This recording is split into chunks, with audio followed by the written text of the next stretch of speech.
السلام علیکم۔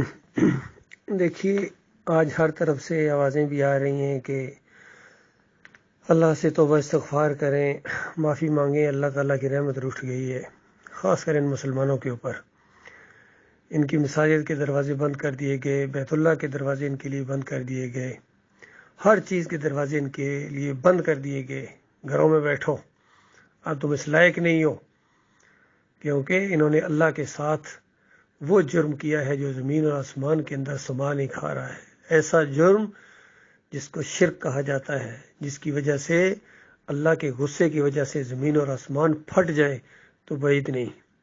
اور اللہ اس کو اپنے لیے گالی کہتا ہے کہ یہ گالی دیتا ہے، یہ آدم کا بچہ، یہ آدم کا بچہ یہ بندگی کے لیے پیدا کیا گیا تھا، اس نے خدائی کے دعوے کرنے شروع کر دیے اور اس نے اللہ کے علاوہ اور الہ بنائے ہیں اور معبود بنائے ہیں۔ اعلان کے ساتھ کسی کو داتا کا نام دیا، کسی کو دستگیر کا نام دیا، کسی کو مشکل کشا اور حاجت روا کا نام دیا، اور اللہ تعالیٰ نے ایک چھوٹے سے جرثیم کے ذریعے کس طرح ان کے مزاروں کے بھی تالے لگ گئے، حالانکہ انہوں نے دنیا کے اندر جنتی دروازے بنائے ہوئے تھے۔ یہ مسلمان ہیں جنہیں دیکھ کے شرمائے یہود اور ہنود۔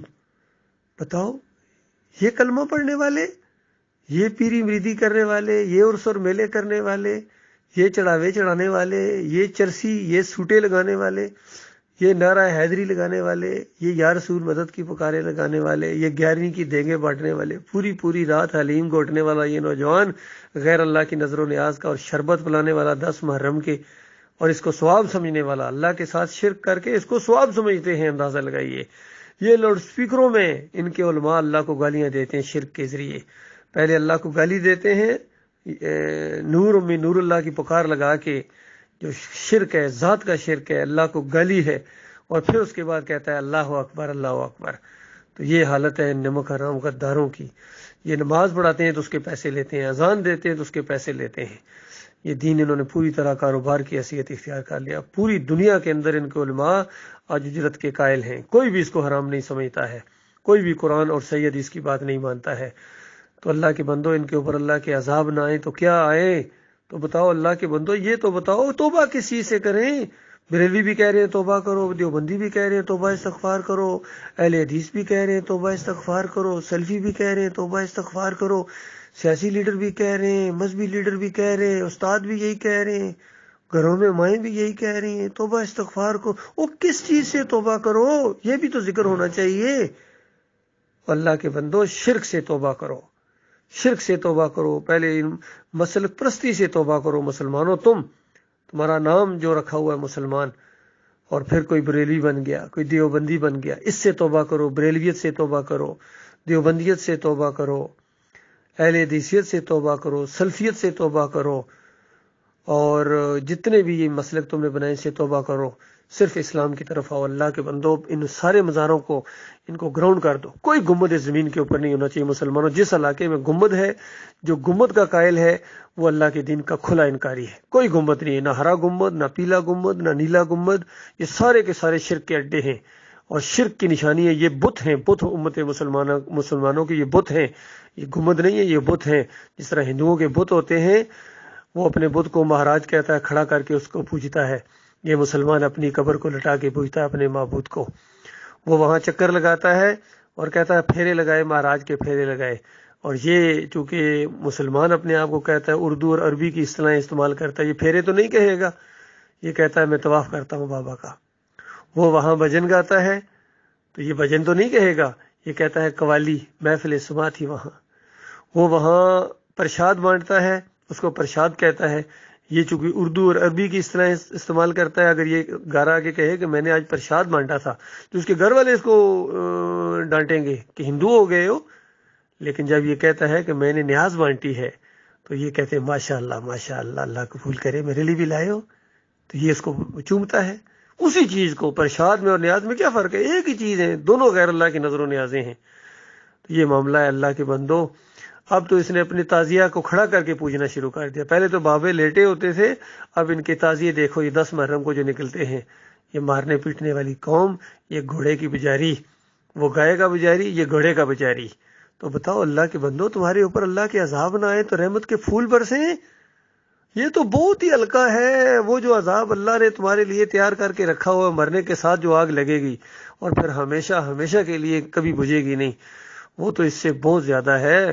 قرآن پڑھو اللہ کے بندو، الحمدللہ سے لے کر والناس تک اللہ تعالیٰ نے یہی مسئلہ بیان کیا۔ نبی علیہ السلام کی پوری زندگی اسی نقطے کے گرد گھومتی ہے، اور صحابہ کرام کی، کہ دیکھنا اللہ کے ساتھ کسی اور کو شریک نہ ٹھہرانا۔ کوئی نہیں ہے جس کو داتا کہو، دستگیر کہو، مشکل کشا کہو، عاجز روا کہو، غریب نواز کہو، جس کے رکوع اور سجدے تم ثابت کرو۔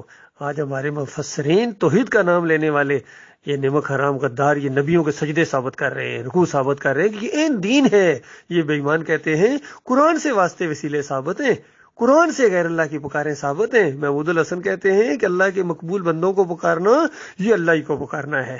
حکیم الامت کہتے ہیں اشرف علی تھانی سورہ زمر کی آیت کی تشریح کرتے ہوئے کہ اللہ کے بندوں کو نبی کا بندہ کہا جا سکتا ہے۔ بتاؤ، جب اتنا بڑا عالم اس طرح کے کافرانہ اور مشرکانہ فتوے دے گا تو پھر عوام کیوں نہیں اپنے بچوں کے نام عبد الرسول رکھے گی اور عبد النبی رکھے گی؟ تو اللہ کے بندو، تم تو مخلوق کے پجاری ہو گئے ہو، مشرک بن گئے ہو۔ یاد رکھو، تمہاری اکثریت مشرک بن گئی ہے، تب تمہارے اوپر یہ اللہ کے عذاب آ رہے ہیں جو رکتے ہوئے نہیں رکتے۔ اس لیے اس سے توبہ کرو، پورے شعوری طور پر اس سے توبہ کرو۔ اللہ کے بندو، کہہ دو اللہ اکیلا ہے، وہ اکیلا معبود ہے، اس کے ساتھ کوئی شریک نہیں ہے۔ ہمارے اعمال اللہ کے یہاں پیش ہوتے ہیں، ہمارے اعمال نبی علیہ السلام کے یہاں نہیں پیش ہوتے ہیں۔ نبی علیہ السلام معبود نہیں ہے، جس کے ہاں اعمال پیش ہوں وہ معبود ہوتا ہے۔ آج ان کا یہ بھی عقیدہ ہے، سارے مسلکوں کا یہ عقیدہ ہے کہ جو ہم اللہم صلی علی محمد پڑھتے ہیں یہ اللہ کے پاس نہیں، یہ محمد صلی اللہ علیہ وسلم کے پاس مدینے والی قبر میں جاتا ہے، اور پھر یہ کہتے ہیں مدینے والی قبر میں زندہ ہے، مدینے والی قبر میں زندہ ہے۔ بس وہاں جا کے چومتے ہیں، جالیوں کو چومتے ہیں، روتے ہیں، گڑ گڑاتے ہیں۔ اللہ کے بندو، اور کافری کیا ہے بتاؤ؟ کیا نبی علیہ السلام یہ بتانے آئے تھے؟ بتاؤ، یہ تمہارا دین ہے؟ مشرکانہ دین، کافرانہ دین؟ تو اللہ کے عذاب آئیں گے، آتے رہتے ہیں۔ ان کو اجتماعی طور پر ان کی آبرو ریزی ہوتی ہے۔ کشمیر میں کیا ہو رہا ہے، انڈیا میں کیا ہو رہا ہے، برما میں بھی کیا ہوا تھا، بوسنیا میں، فلسطین میں کیا ہو رہا ہے، خود عربوں کی حالت کیا بنی ہے، غلام، 10 بستہ غلام، یہود و نصارہ کی پجاری۔ تو بتاؤ، تمہارے اوپر اللہ کی رحمت کے پھول برسیں، اس سے کروڑوں گنا زیادہ عذاب کے مستحق ہو۔ اللہ کے بندو، ابھی تو اللہ نے بڑا ہلکا ہاتھ رکھا ہوا ہے۔ یاد رکھو، توبہ کرو، خالص توبہ کرو، خالص توبہ کرو، توبہ نصوحہ، اللہ کی طرف پلٹو۔ اللہ کے بندو، پھر کیا بندی سے توبہ کرو، ان مولویوں اور پیروں کے منہ پر تھوک دو اگر یہ ایمان خالص کی طرف نہیں آتے ہیں۔ یہ تمہارے اصلی دشمن ہیں اللہ کے بندو، یہ دینداری کے روپ کے اندر آئے ہیں، یہ خالص فریب کار ہیں، تمہیں اللہ کے بندگی سے ہٹا کر تمہیں نبیوں کا اور ولیوں کا بندہ انہوں نے بنا دیا۔ شیطان کا بندہ، شیطان کا بندہ جو شیطان کی بندگی کرتا ہے۔ یاد رکھیے، جو نبیوں اور ولیوں کی بندگی کرتا ہے وہ اصل میں شیطان کے کہنے کی وجہ سے کرتا ہے، لہذا وہ شیطان کی بندگی ہے۔ یہی چیز سورہ یاسین کے اندر اللہ تعالیٰ نے بتائی کہ اے آدم کے بچوں، کیا میں نے منع نہیں کیا تھا کہ شیطان کی بندگی نہ کرنا، اور یہ کہ صرف میری بندگی کرنا؟ اور اس شیطان نے ایک گروہ عظیم کو گمراہ کر دیا، اور دماغ نہیں کام کرتا تھا، دماغ نہیں کام کرتا تھا۔ اس طرح اللہ تعالیٰ کہے گا، پھر کہا جائے گا چکھو اب اس جہنم کے مزے، اس کے اندر ڈبکیاں تمہیں دی جاتی رہیں گی ہمیشہ ہمیشہ شیطان کے ساتھ، جہاں خون اور پیپ کی وادیاں ہیں، اور جہاں ہمیشہ ہمیشہ تمہیں رکھا جائے گا، تھوڑے مارے جائیں گے، 70 گز لمبی لوہے کی زنجیروں کے اندر جکڑا جائے گا، لوہے کے توق گلے میں پڑے ہوں گے، فرشتے گھسیٹیں گے کبھی ادھر اور کبھی ادھر، اور 7 کچوکے لگائے جائیں گے۔ چکھ مزہ، تو بڑا عزت دار آدمی تھا، اب کیوں نہیں وہ تمہارے مشکل کشا داتا دستگیر تمہیں کام آتے جن کو تم دنیا میں پکارا کرتے تھے؟ اس وقت انسان کو ہوش آئے گی، لیکن وہ وقت واپسی کا نہیں ہوگا۔ یہ مسئلہ اللہ کے بندو، یہ کرونا وائرس اور یہ ساری چیزیں، اس طرح کی جو چیزیں ہیں، یہ اللہ کی طرف رجوع کرنے کے لیے ہوتی ہیں۔ اگر اب بھی انسان اللہ کی طرف رجوع نہیں کرے گا تو گویا پھر یہ اس بڑے عذاب کے لیے تیار ہو جائے جو اللہ تعالیٰ نے اپنے کافروں اور مشرک لوگوں کے لیے تیار کر کے رکھا ہوا ہے۔ اللہ تعالیٰ اس انجام سے بچائے اور غور و فکر کی توفیق عطا فرمائے اللہ تعالیٰ۔